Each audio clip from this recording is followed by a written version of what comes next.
नमस्कार बंधुरा आज के होच्छे 2024 सालेर জানুয়ারি মাসের 2 তারিখ আর আমি আর রোহিত মিলে বেরিয়ে পড়েছি আর একটা নতুন জায়গা ঘুরতে যাব বলে।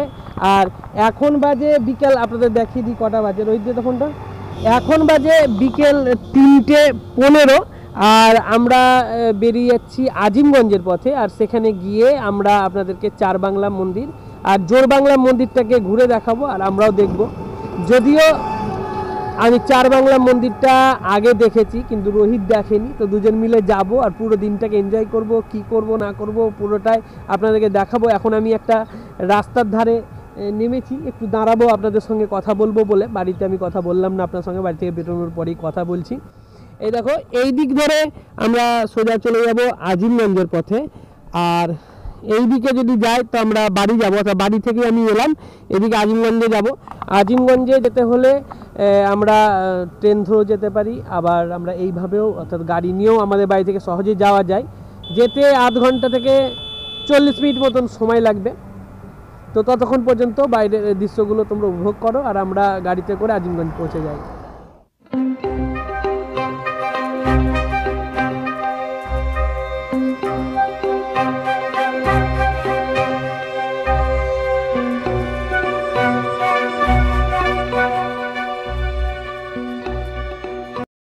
এখন আমরা আছি বালিয়ার মোড়ে।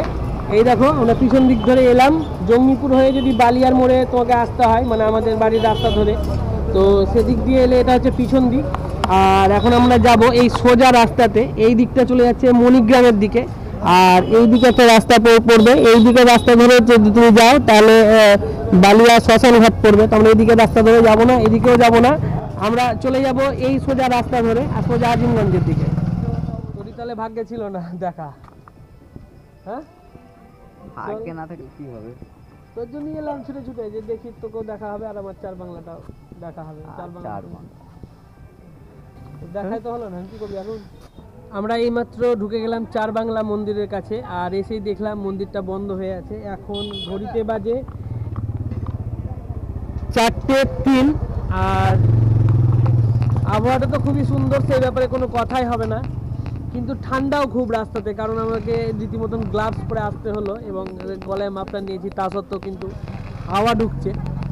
তো চার বাংলা মন্দিরটা আগে দেখেছি, কারুকার্যটা এখন দেখাতে পারছি না। চার বাংলা মন্দিরের কাজ চলছে, ওই জন্য হয়তো ঢোকা বারণ আছে। আমরা জোর বাংলা মন্দিরটা সামনে এদিকে চলে যাব, জোর বাংলা মন্দিরটা আমরা দেখে নেব।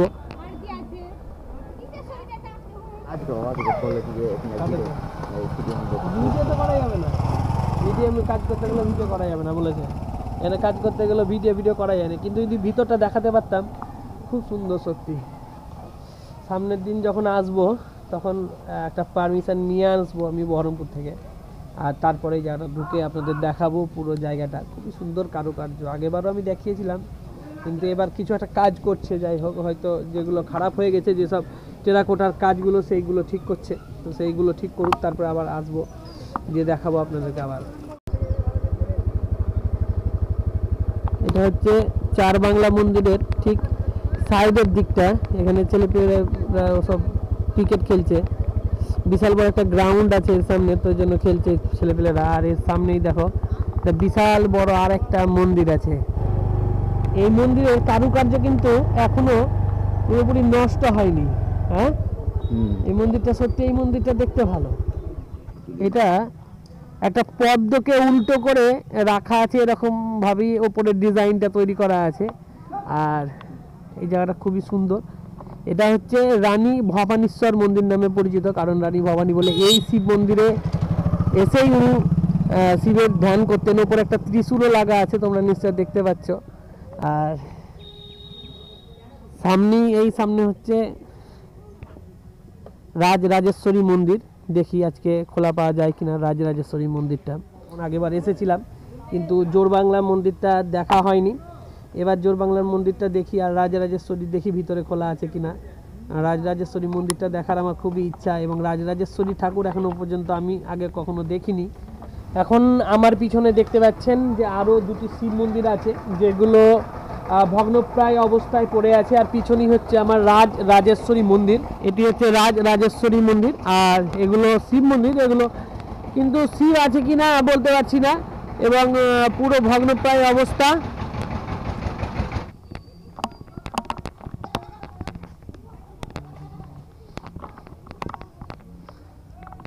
এটা হচ্ছে মন্দিরের প্রবেশ পথ, এখন প্রবেশ পথ বলে লেখা আছে, এর সামনেই রাস্তা আপনি দেখতে পেলাম, দেখালাম। আর দরজাতে তালা তো মারা নাই, কিন্তু মন্দিরে ঢোকার পথেই, যে কোনো মন্দিরে ঢোকার সময়তে আপনাকে জুতো খুলে ঢোকা উচিত, তো সেই সূত্রে জুতো খুলেই ঢুকবেন। জুতো লিখে দেওয়া আছে মন্দিরে জুতো পরে প্রবেশ নিষেধ। অবশ্যই হিন্দু শাস্ত্র অনুসারে বা হিন্দু ধর্মাবলম্বী যারা, যে কোনো ধর্মাবলম্বী হোক, আমি দেখেছি মসজিদেও তারা কিন্তু পরিষ্কার পরিচ্ছন্ন হয় তারপরেই কিন্তু ঢোকে, তার আগে ঢোকে না।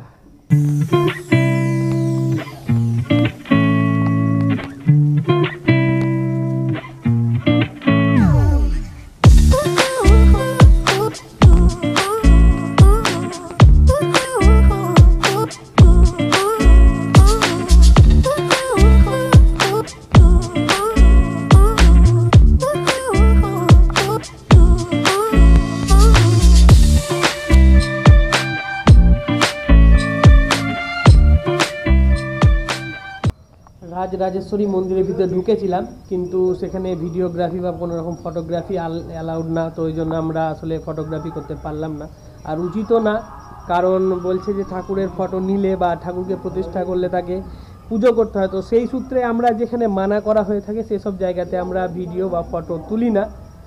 এই দেখো, এর সামনে একটা আছে বিস্তীর্ণ উঠোন, যেটা বাইরে থেকে দেখা যাচ্ছে সেটাই দেখায়, একটা বিস্তীর্ণ উঠোন আছে, এবং সামনে ওই যে জায়গাটা দেখতে পাচ্ছ ওইখানে কিন্তু একটা স্টেজ আছে, ওইখানে প্রতি বছর চৈত্র মাসে যখন বাসন্তী পুজো হয় তখন ওই জায়গাটিতে বিভিন্ন ধরনের অনুষ্ঠান পালন করা হয়, এবং সেই সময়তে 5 দিন ব্যাপী, অর্থাৎ সপ্তমী, ষষ্ঠী, সপ্তমী, অষ্টমী, নবমী, দশমী, এই 5টা দিন সকল ভক্তবৃন্দকে যারা আগত হয় সেই সময়তে তাদেরকে বিভিন্ন ধরনের প্রসাদ দেওয়া হয়, যখন যেটা মায়ের জোটে, এবং সমস্ত কিছুই কিন্তু করা হয় সেই ভক্তদের দানে। আর আরেকটা প্রধান বিষয় যে আমি ভিতরে গিয়ে কি দেখলাম, ভিতরে আছে 3টে মায়ের মূর্তি, একটা সব থেকে বড়, ঢুকেই দরজার সামনে, আর একটা তার পাশেই রাখা আছে 2টি মূর্তি, তার বাঁ পাশে রাখা আছে 2টি মূর্তি, সেটাও কিন্তু সেই মা দুর্গারই, বাসন্তীর বলো, সে মা দুর্গা রাখা আছে, আর মূর্তিগুলো দেখতে অপূর্ব সুন্দর।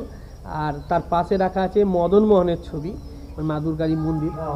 প্রত্যেক বছরই এখানে চৈত্র মাসে বাসন্তী পুজোর সময়তে কিন্তু এই উৎসবটা পালন করা হয়, তো যদি আসতে চান তাহলে যে কোনো চৈত্র মাসের, অর্থাৎ প্রত্যেক চৈত্র মাসের বাসন্তী পুজোতে, একটাই চৈত্র মাস হয় যদিও, চৈত্র মাসের বাসন্তী পুজোতে আপনারা চলে আসবেন। সামনে যে মাঠটা দেখালাম সেই মাঠে কিন্তু বিশাল মেলা বসে বলছিল, সেই মাঠের মেলাটাও কিন্তু আপনারা উপভোগ করতে পারবেন, সেটাও 5 দিন ব্যাপী থাকে, তো সেই মেলাটা দেখতে আসুন আর এই জায়গাটাকে উপভোগ করুন। এবং সত্যি বরাহনগর 4 বাংলা মন্দিরটা আমি দেখালাম, আগেও দেখিয়েছি, সেই জায়গাটা কিন্তু অমায়িক সুন্দর, সেই জায়গাটাতে যদি আপনি আসেন তাহলে আপনার কিন্তু হৃদয় কেড়ে নেওয়ার মতন একটা জায়গা সেটা, এবং এই প্রাকৃতিক সৌন্দর্য ওখানে এসে আরাম করে অনুভব করতে পারেন। তো এটা হচ্ছে রাজরাজেশ্বরী মন্দির, যেটা আমি আগের দিন আপনাদেরকে দেখাতে পারিনি।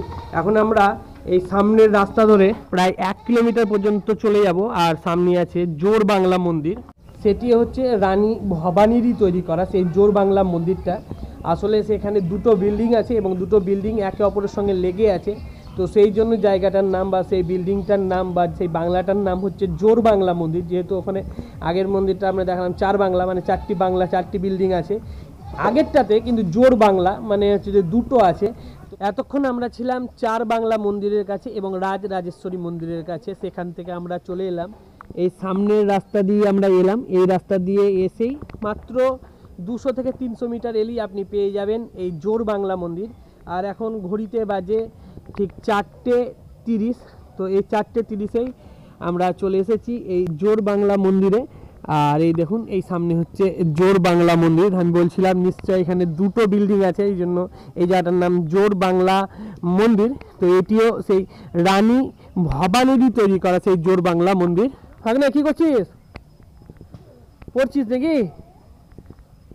এই দেখুন, এই জায়গাটা হচ্ছে 1800 শতকের পরে 1852 থেকে 1857 সালের কোনো একটা সময়ে এই জায়গাটা তৈরি হয়েছে এবং এই জায়গাটাও কিন্তু রানী ভবানীরই তৈরি করা এবং এখানেও কিন্তু শিব লিঙ্গ আছে। রানী ভবানী যে সময়তে এসেছিলেন সেটা হলো 18 শতকেই তিনি এই পশ্চিমবঙ্গে আসেন, অর্থাৎ হ্যাঁ পশ্চিমবঙ্গেই বলবো, কারণ আগে ঢাকাতে ওনার রাজধানী ছিল, সেখান থেকে রূপান্তরিত হয়ে পশ্চিমবঙ্গে আসেন এবং প্রত্যেকটা মন্দিরের ভিতরে, জোরবাংলা মন্দিরের ভিতরে 3টে করে শিবলিঙ্গ আছে। আপনাদের চলুন দেখাই, তারপরে বাইরের দৃশ্যটা আপনাদেরকে একটু দেখিয়ে দেবো। জানি না দেখতে পাচ্ছেন কিনা, কিন্তু সামনে 3টে পরপর শিবলিঙ্গ আছে আর উপরে কারুকার্যটা প্রত্যেকটা মন্দিরের মতোই। আগে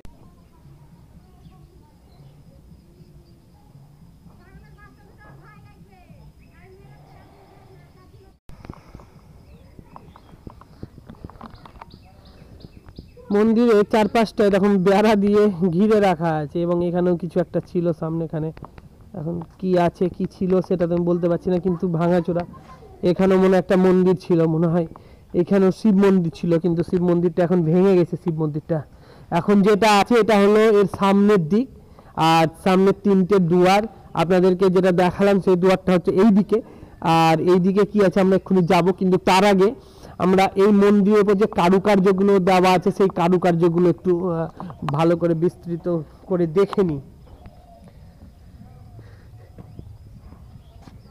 এটা তো এখানে যেটা দেখতে পাচ্ছি এটা হনুমানজির আছে এবং এখানে অনেক মিশরীয় কোনো একটা কিছুর এখানে দেখতে পাচ্ছি। এই দেখুন, এই যে সামনে দেখো মিশরীয়, এটা মিশরীয়দের ছাপ আছে। এটা কি দুর্গা নাকি? এটা কোনো দেবী হবে যার 4 হাত আছে, এরকম একটা দেবী এরকম আছে। এই দেখুন, বাহ কি সুন্দর টেরাকোটার কাজ। আজও মনে হচ্ছে যেন এই কিছুক্ষণ আগেই মনে হচ্ছে টেরাকোটার কাজগুলো করে দিয়ে গেল কেউ। ও সামনের দিকে দেখুন ড্রাগন টাইপের কিছু একটা আছে। সিংহ নাকি এটা ভাগ্নে? সামনে এটা কি সিংহ? এই দুটো কিসের ছবি বলতে আছে, কিন্তু সিংহ হতে পারে আবার ড্রাগনও হতে পারে। আপনারা দেখে একটু বলবেন। হ্যাঁ সিংহ মনে হচ্ছে না, হতে পারে সিংহ, কিন্তু বলতে পারছি না এটা কিসের ছবি আছে। খুব সুন্দর কারুকার্য করা, ও অমায়িক কারুকার্য, দেখে মন ভরে যাচ্ছে মনে হচ্ছে।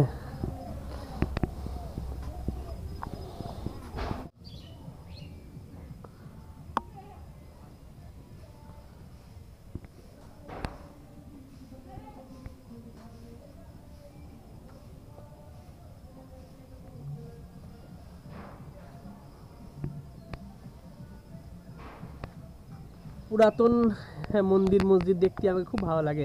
আর টেরাকোটার কাজ সত্যি খুব বিস্ময়কর ব্যাপার, মানে কি করে তারা করেছে আমার মানে সেটা খুব বাইরে, আমার মাথার বাইরে। কারণ কি হলো এগুলো এগুলো দেখুন কত নিপুণ কাজ করেছে এরা, মানে ছোট থেকে ছোটতম মানে ক্ষুদ্র থেকে ক্ষুদ্রতম যেটা আছে সেই সব কিন্তু নকশাগুলোও কিন্তু এরা করেছে। কি করে করেছে বাগনা আমি বুঝতে পারছি না।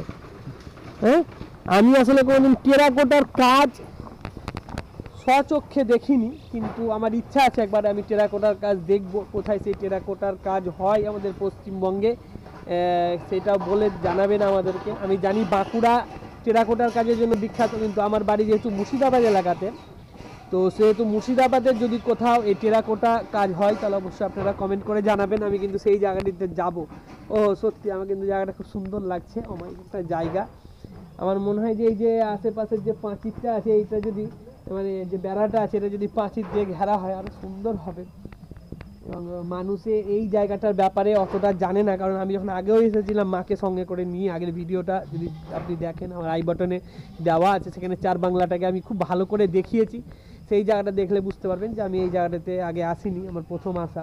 দুটো ঘরের যে মধ্যখানে ছাদ সেটা কিন্তু ইটালীয় ধাঁচে, সম্ভবত ইটালীয় ধাঁচই বলছে এগুলোকে, ইটালীয় ধাঁচে তৈরি করা, কারণ মধ্যখানটা দুটো বিল্ডিংকে জোড়া করানো আছে, এই জন্য সম্ভবত এই জায়গাটার নাম জোর বাংলা হয়েছে।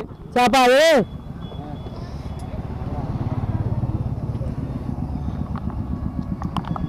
প্রচন্ড ঠান্ডা লেগেছে, আবার গাড়িতে করে যাবো, আবার ঠান্ডা ঠান্ডা যাবো। চা খেয়ে নি দুজনে 1 কাপ করে।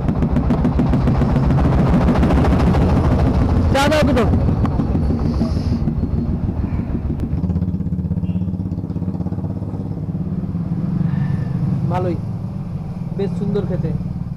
রাস্তার ধারে একটা জায়গাতে নেমেছি চা খেতে, বেশ সুন্দর গরম এক্ষুনি করে দিল।